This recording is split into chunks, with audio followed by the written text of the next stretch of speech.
esengo ebele komona bino ebele bovandi liboso ya batelefone na bino batelevizio mpe outil nyonso boutuzaka mpona kotala biso na chaîne na biso ya YouTube Marino le plaisir eza ya biso parceke tozangona kosambine ebele na chaîne na biso awa bino Marina naye kokosambine bino émission lelo face à la base. Face à la base eza émission kominisaki mpona koyambaka mpona bino bakandida oyo bakosile na électorat oyo ya 2023 mpona mokolo ya lelo toyambi mpona bino papa Joseph Wasuka Mantonzi oyo aza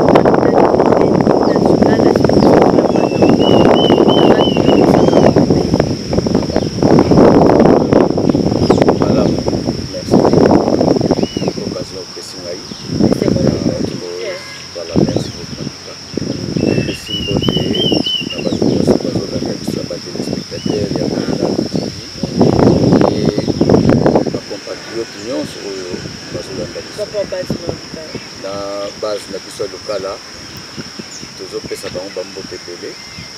Voilà, merci. Merci papa pesi bambote mpe babase ne nyonso bato baolinga bayeba papa Joseph Tonzi Wasukama autrement dit Joski aza nani? Alors Joski Wasukama Ntonzi aza mwana ya lokala na koli awa na botami awa na tangi pe awa après na kiko sinsila pai mususu et après ba études secondaires na kendeki na France papa mona ikena na kola na kendeki na France. Là aussi j'ai étudié na bandi pe kumusala ndele ba pesi na confiance, j'ai évolué dans l'étape ebele donc il fait que soki na zongi awa ezali pona souci vraiment ya mboka na ngai. Postulé na parti nga na postulé na MS mouvement social. Toza na regroupement ensemble pour la République. Motivation na oya ko ezali ovandika kolali olamu kolinga mpe na kaikalo kwa bango bien souci ka ya 21 non eza motivation na ngai ebandi lelo te parce que na 2011 déjà nazalaka candidat mais nayaka komona ke parti oyo batiaki ngai ezalaki favorité nazalaki na alliance ya PPRD non na 2011 alors namonaki ke hostilité ezalaki trop na niveau Europe et l'élection wana pe on dirait ezalaka te, c'est comme s'il y avait un glissement et donc et na 2018 pe nazalaki candidat je ne crois pas qu'en 2018 on parlait déjà na bas salaire exorbitant ya assemblée, mais c'était par vocation dans souci oyo toza nango pona kobongisa mboka na biso et territoire na biso en particulier et généralement pour contribuer pe na édification ya mboka na biso. Bato baza kosa koyeba bakovote okuna. C'est vrai que pour voter mutu lelo bato misusu bazokozwa yango kaka mpona neti blague, mais ezali engagement oyo ngai nazali kozwa na peuple mpona azala molobeli na bango pour transmettre bapasi na bango mpe toluka basolution kopesa basolution na exécutif de façon que basolution wana et permettre avancement ya ba territoire na biso parce que ce n'est pas souvent facile pona mboka na biso pe leki munene. Alors soki bozana molobeli ya makasi te, c'est comme si votre foi ezoyoka nango te na niveau au sommet de l'État.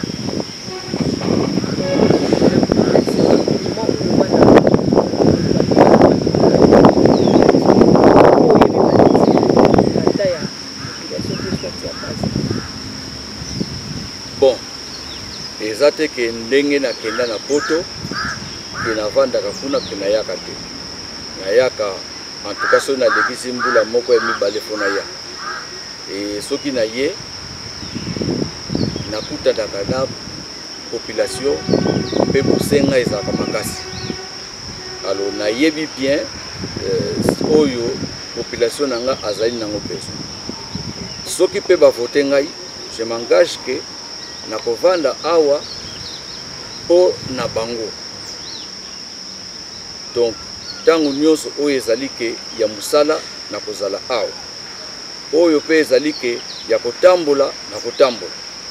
Oyo ezali ya kovisiter famille nakovisiter famille. Et donc soki natamboli te nakoyeba ndenge nini makambo ezoleka na bamboka bapaya.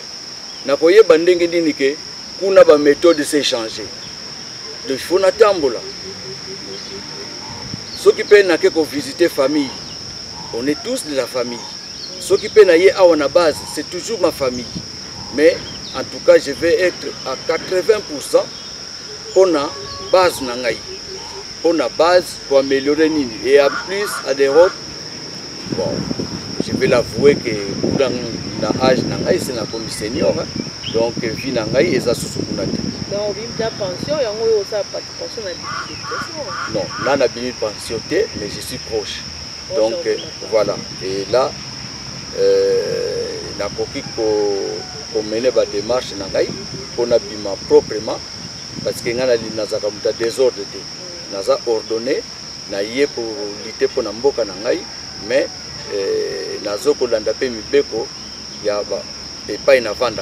De façon que transition wana esalama na ndenge ya malamu parce que kuna pe tokokozwa lisalisi ebele par rapport ya bapasi na biso awa. Yo changer no nationalité te. Bon parce que la double nationalité yango nzo crée ba problème. Nayebi te soki problème eza na niveau nini. Yo changer nationalité te pe. Ngai ndenge naza boye nazali congolais à 100%. De père et de mère.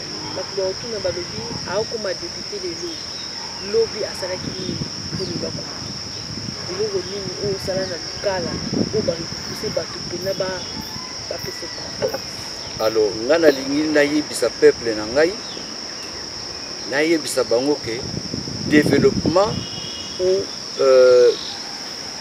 ba besoin na bango eza lié na oyo mutu asala te.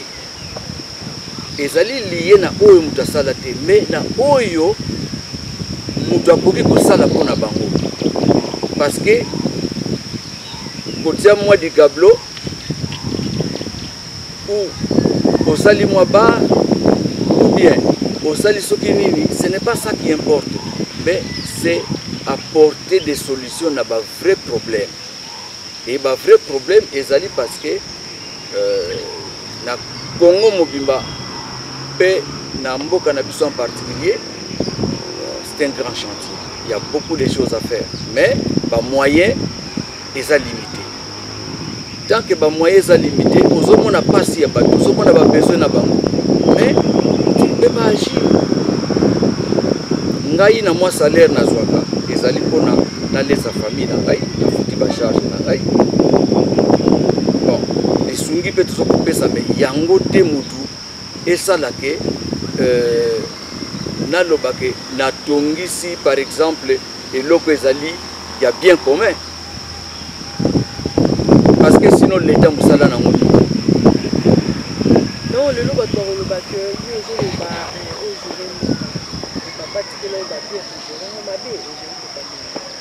oui, c'est vrai que oui, à distance. Oui, c'est vrai, à distance, les choses ne sont pas faciles. Pourquoi les choses ne sont pas faciles? Le Congo, tokoki koloba yango, toyoka ki président yemoko alobaka yango, ke mboka na biso eza ya kokufa pe mboka na biso ekufaka. Yemoko alobaki yango. Et donc mboka na biso eza na faillite. Ezali mboka mobimba, c'est-à-dire le climat des affaires ezali malamu te. L'État azopesa batu ba subvention te pona totombola mboka oyo. Il faut des gens qui savent parler pour dynamiser l'économie na biso, l'État a reconnaître que on doit promouvoir les artisans, on doit aussi donner l'occasion na auto-entrepreneuriat et donner aussi l'occasion surtout na création d'emplois. Alors que biloko nyonso wana mutalobela kango penza l'assemblée azati. Même restitution des ressources envers la population alobela kango te. Bongo sikoyo misala nyonso ezokokufa. Misala pe kufa avant papa kufa parce qu'il n'y avait pas oya ko sungaye. Voilà. Alors, biso toujours travailler mais avec peu de moyens par projet ezali. Par projet ezali nango parce que balobaka likambo nyonso eza na ntango nango. Ngai kuna mundele apesanga confiance. En tout cas en termes de gestion, mundele apesanga confiance et responsabilité wana parce que abi que non José il n'est pas comme les autres. C'est quelqu'un de sérieux, de rigueur. Ce que tu peux c'est responsabilité, et c'est ce que j'ai fait. Donc, oyo nga na ko prendre kuna nde yango na lingina mema awa.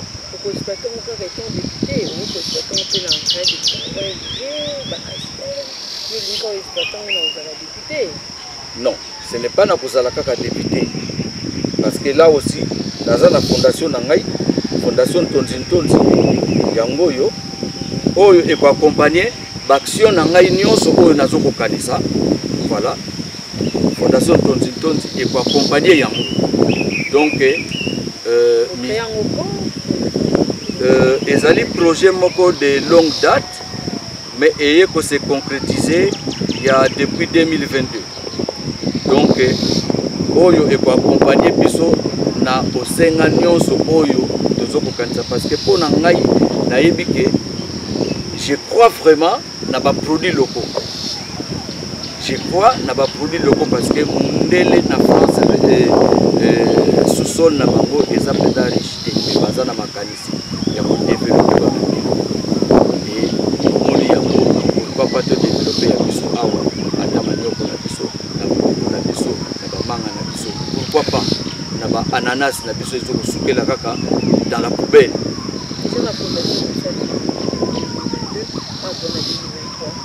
Bon, la fondation, nous sommes encore du côté de l'administration. C'est-à-dire que le processus d'administration, ce qui est sili, tokende ko bundela yango, po topesa yango valeur ya ba action. Déjà mikanda nyonso eza sur au point vraiment potozwa les moments où il y a pour ça l'action concrète. Avant de faire candidature, subitement tout le monde a changé parti politique. Qu'est-ce qui s'est passé réellement? En tout cas, je déplore beaucoup cette situation qui m'était arrivée.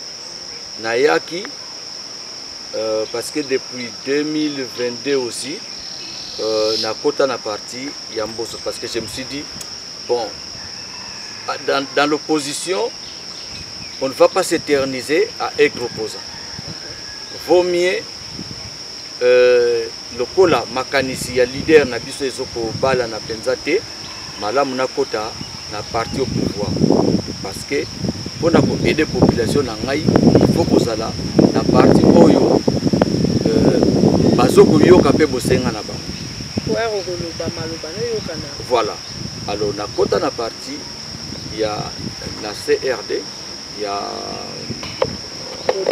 a Mesenko Diamboso na yepe ba yebi yango ke na postuler na national et j'avais déjà appris que biso awa na local tozana candidat na provincial. J'ai fait tout na kota en contact ya candidat ya provincial en contact na ye et donc tout s'est déroulé très bien tout na comment na commune de Kisasa na régler situation nyonso ya parti ai oyo agéraka parti ya mboso au quotidien ayebisinga naya ko se faire enrôler na Mbanzangu na ye bapesinga mandataire tokei. Alors à la veille nazonga séjour na ngai esila bata parti babengi ngai ba interfédéraux na koloba bon bengi nga babike ils ont mené des enquêtes que moi je suis pas populaire na territoire à Mbanzangu, donc ils ont peur et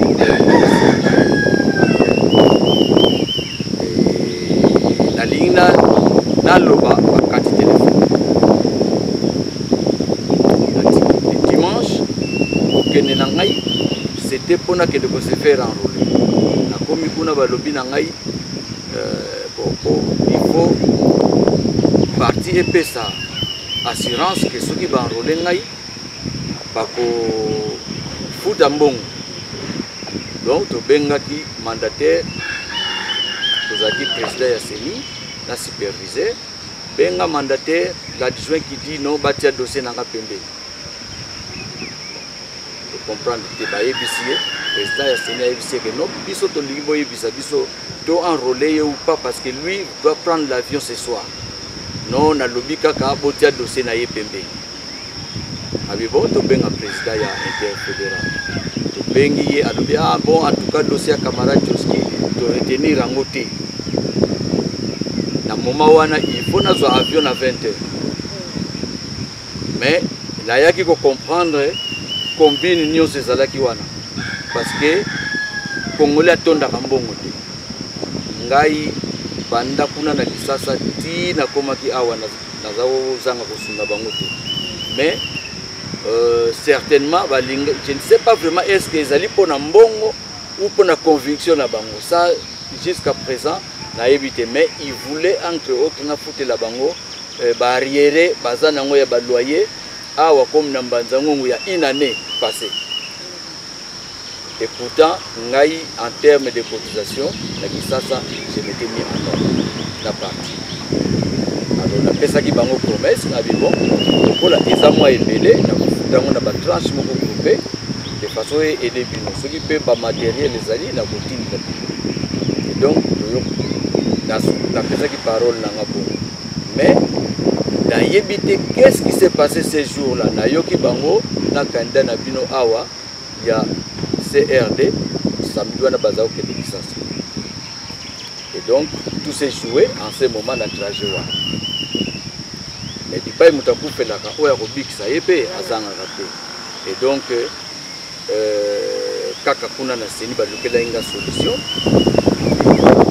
Parti ezali awa ezali parti ya malamu ezali MS voilà bakoki kosoma to benga bango babengi ngai ntango bamoni ngai basepeli babike non. Alors collègue camarade moko aza na parti wana azalaka professeur na ICA abi mon frère nga nayebi yo malamu parce que na 2018 je vous ai vu venir faire votre campagne et donc soyez les bienvenus, il n'y a pas de souci biso tokoaider yo kokota na parti na biso. C'est comme ça que j'ai basculé na MS.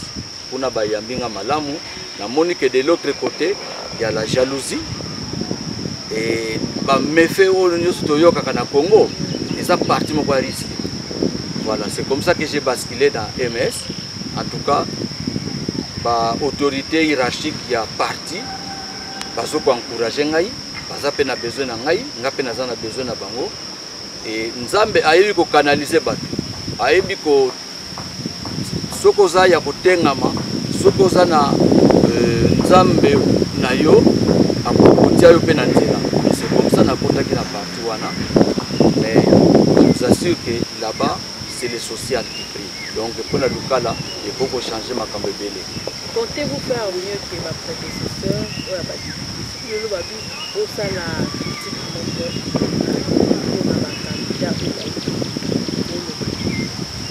on a un candidat au les problèmes, moi je pense, ils allaient manque d'imagination. Par exemple, on a imagination sur ce, parce que les emplois, on ne peut pas seulement les créer dans le ça investir. Alors, ils allaient même au plus haut sommet. parce que même ba tomate na biso to koki pe ko tiango na boîte mais il faut to somba ka ba tomate utaka musika.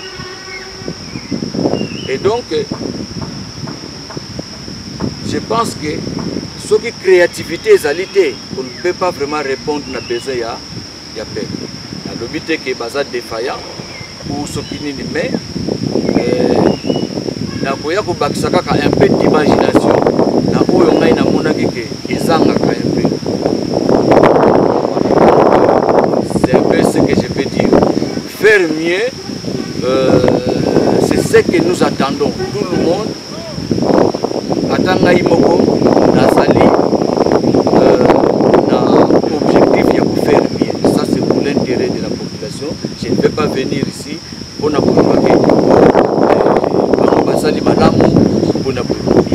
défaillance, mais ils allaient dire à l'imagination, à la créativité.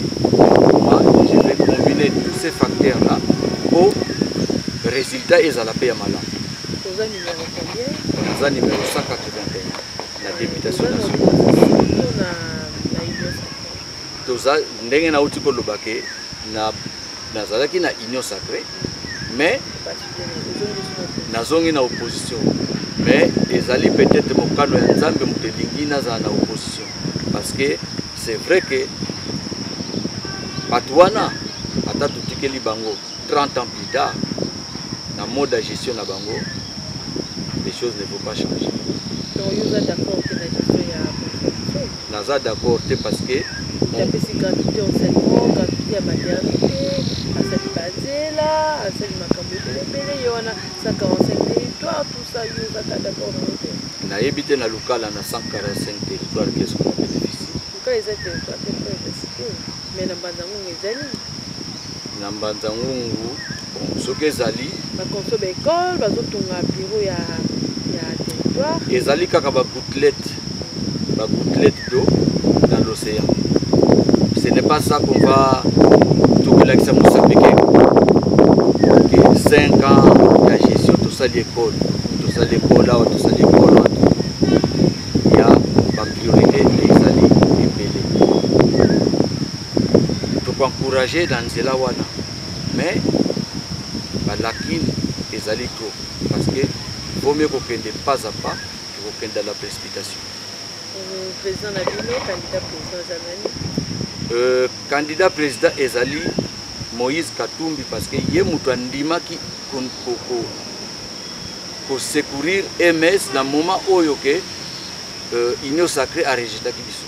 Et donc le président Moïse, le Kolaza Mutamalamu, a dit que MS a patronné Yango. Donc on ne peut que les soutenir. Et d'ailleurs, c'est un bon gestionnaire parce que Batubazozanga Namboka Nabiso, c'est les gestionnaires. Batu Oyo créer Kabibeko, c'est une autre chose. L'administrateur, c'est une autre chose. Mais le gestionnaire, c'est autre chose. Alors quand on a des bons gestionnaires, ben, Mboka Nabiso peut décoller. Bon gestionnaire, il va minérer. Bon, ça je ne sais pas. Na koko kene na makambo yo nazo maîtriser, surtout makambo ba minéré. Je peux pas nazana maîtrise nango te. Ce que zalaki keneti biso awa na Congo central, on veut parler il y a ciment. Le col les a un peu plus proche. Peut-être na cause à l'information ou na koko commenter au-dessus de ça.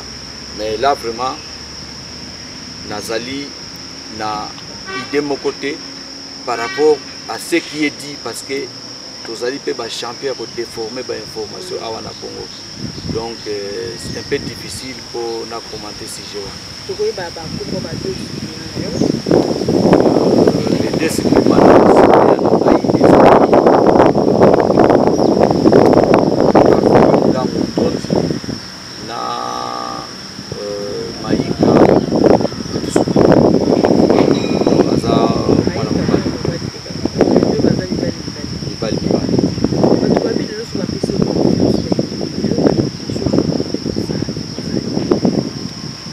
et là, les bossons ont un compté pour ça. Ils allaient d'abord pour réunir ma force vive pour y avoir un abisso. Et là, bango bamoni en premier au etoko ko sala. parce que Mundele asalaka toujours eloko en concertation avec la population. Akotuna ba besoin oyo ezali primordial na ba besoin oyo ezali secondaire. Nga na koya na vision na ngai te ke nga na lingi to sala to honorer un exemple nkaka to tia monument na ye esika oyo au moment où bato baza na nzala. Nga na kozala na ba ambition moko oyo ezali ke un peu prestigieuse ya kosala soit building moko soki nini voilà, mais entre ta besoin ya population ezali boye bazokufa nzala baza na mai te ba quartier mususu bon soki ba besoin oyo ezali primaire to résoudre yango ekozala esengo mingi ya kopase na biloko ezali ke moi je vois que eloko boye ezali malamu mpona mboka na biso, j'ai fait ça. Eloko nous je déplore à mingi so yekala oyo c'est ça côté na kati ya mboka lukala. Alors déjà na lukala ngai natika awa bureau de la cité ezalaka. Lelo bureau de la cité ekangama. Na tango ya ba papa na biso tribunal de la paix ezalaki. Tribunal civil ezalaki awa ba papa bazoko sambisa ba conflit o etali mboka na biso. Mais lelo soki na voisin na yo bobebani soyez en sûr que boko sambela na mbanza mu. Alors biloko nyonso wana esila kokanga. Donc lukala zo bénéficier susuna biloko moko te parce que butu moi sûrement ba téléphone elelaka oyo mbongo kongoli tinda moto zo zelango awa. Et pourtant que mbongo wana oyo bazokozwa awa on peut créer ba biloko ebele na kati ya mboka. Et donc nazo déplorer vraiment situation wana que na mboka comme si bato bazali capable ya kolobela likambo wana comme si bazate parce que depuis 2012 papa na biso akufa mais depuis peut-être 2009 azalaki suna makasi ya kosala te donc azongisaki bokonzi wana pe monaki chef de la cité bazalaki nommé mais bakokundela likambo wana azali te ke non faut mieux que le chef de la cité soit élu du peuple nyonso wana ya njantaki bakonflit ebele jusqu'aujourd'hui personne perdre des statuts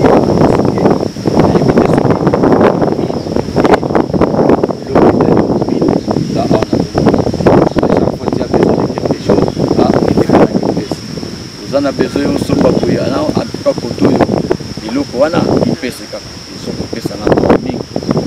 Comment descendre sur bon tant que tozwi mutu oyo asali mieux que yete to continuer kolobela ye en bien parce que na époque na ye azaki proche à peuple likambo nyonso kokweya il faut aluka kopesa ngo réponse mais toyeba yango peke papa Ntonzi pendant règne na ye atikali kozwa salaire à l'état te atikali kozwa azalaki na salaire te mpona ye ezalaki kaka fierté de servir son pays, fierté de servir son peuple. Kutu na ba moyen na ye ba commissaire des zones bakoya awa bakotia plus de moyens mais intervenant nyonso ya l'état oyo bazali koya awa kopesa mituka na ye donc aujourd'hui tant que oyo akosala bien lokola ye amonani te on va continuer à parler en bien à l'état du pouvoir favorable.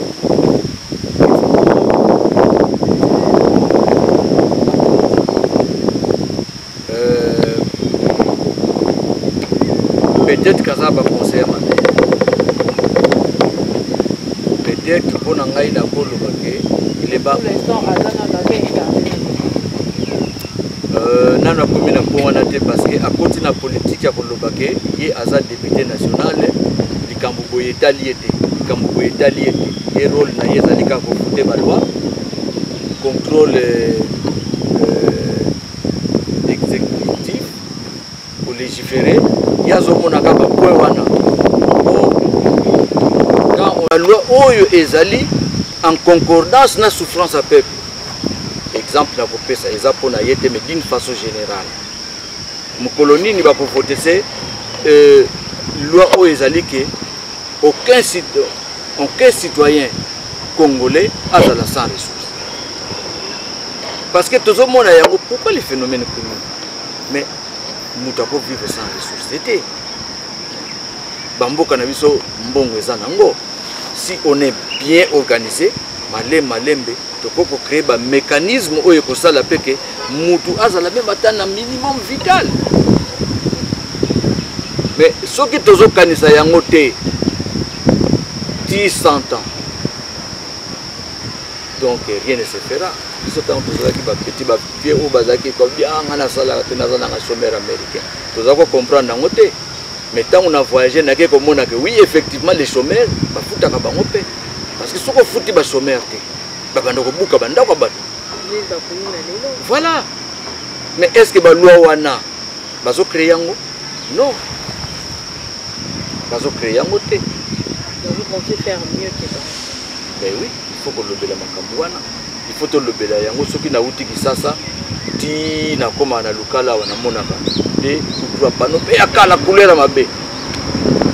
Sécurité routière en panne.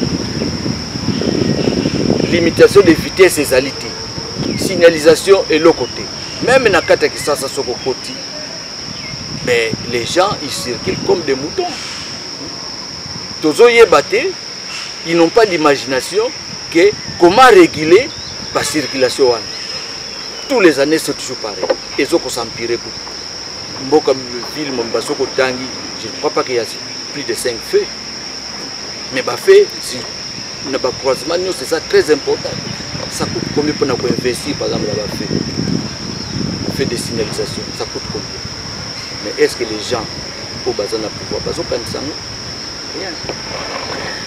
Le gens bazar na pouvoir bazo kanisate, le gens bazar na pouvoir bazar distrait, papa Joseph Wasuka Mantondi alobi a osala mieux que ces gens-là. Le lot ba na lukala ba pesa confiance parce que avec na confiance ba na lukala na scrutin au 2023. Mais tu auras toujours les bonnes choses ne Dieu pas, tu es presque la souka émission sur mon téléphone. Tu profiter de cette occasion pour que ça ne pas mon oncle depuis Belgique, salut à vous, et ma tante depuis Belgique. Non, puis il y a un micro parce que merci. Nawa on nous souhaite la caméra pour vous partager la vidéo. On aura beau partager, vous partager. Nous quand on a beau partager vidéo, batala, ba mon amour, dans un abaïdé, on a pour apporter un plus. Abonnez-vous massivement. Merci d'avoir réalisé ce mokulalo. Oazalaka toujours wana toujours pour arriver à l'émission de Papa Joseph Wasuka Mantondi. Tu connais presque la souka face à la base. Tu as une caméra, le bas la base à Oyokala. Alors, bana lukala, bana territoire ya Mbanzangu Mubimba. Candidat Nabino pour les changements, Ezali Ngai Wabino Joseph Wasuka Mantondi Yakino numéro 181. Bobo sana yangote, ngana pozala candidat ya ba théorie ebelete, mais na pozala candidat ya action. Et donc, Bopé Sanga confiance, auto booster au plus haut sommet de l'État. Pour makambo etambo parce que mboka na biso ezali chantier na kati ya chantier ya Congo et donc soki to bandeli yango awa na base de repesa bien. Merci beaucoup en tout cas na pesi mbote na base na ngai mobimba na batu nyonso bazoko soutenir ngai ba différents groupes na ngai notamment local à changement et soutien à Joski et na baitiga nyonso oyo bazoko soutenir ngai notamment baitiga ya Mbanzangu nyonso baza sima na ngai donc nayebi en tout cas espoir ya changement ezali. Merci beaucoup. Quand le changement, Lucas doit changer na ba tête à sika na ba liberté à sika bango a petit numéro 181 na élection na candidat député national au côté massivement et ça la bien qui fait que c'était la même chose ça qui vont chez pour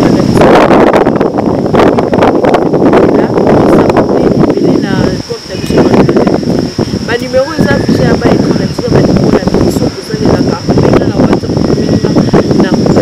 merci na Franck Mbongi pour soutenir merci na Dadi Ilito Patrick Ilito merci na yo pote na yo belé merci na Roli Wakala depuis Kinshasa merci na babone na nyonso komela ngai bosala bopesaka ba remarque par rapport émission soki botali boyemaka boaime pe bopartager ebele merci na candidat na biso apesaki biso ntongo kolelo merci papa Joseph.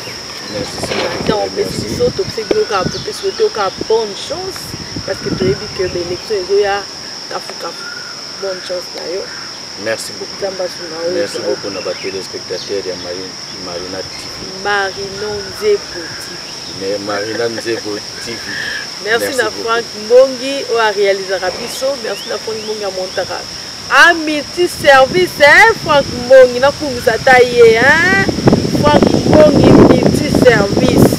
Et vous mettez la Simbali Bende. Merci, au revoir. Ciao.